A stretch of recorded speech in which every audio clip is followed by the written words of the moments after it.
Labadiena. Sveiki. Kas yra? Ką jūs darote? Na, suprantat, buvau čia neseniai Frankfurte prie Maino ir pamačiau, kad iš Vokietijos užvežė naujų tokių technikų, va. O čia, va, matote egzempliorius? Čia Frankfurte prie Maino, mačiau, kaip va tokį, va, pastatė, nu, tokį kaip aparatą. Va, matote aparatą šitas? Va, ir suprantate, man čia dabar reikia, va, aš čia galvoju kaip savo lietuvišką techniką. Nu, čia, aišku, jinai pažangi, bet, nu, nesakysiu. Tai jinai, va, čia, va, kaip ją čia uždėti.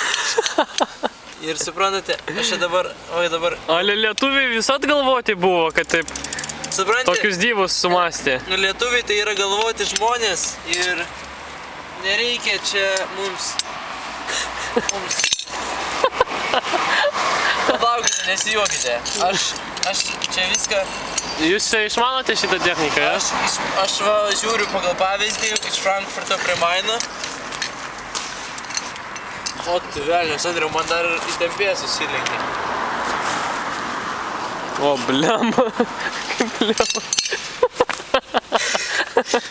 Na, galų gale padarėme savo vokiško egzempliorio šitą ir galime didžiuodamėsi nueiti su iškelta galva.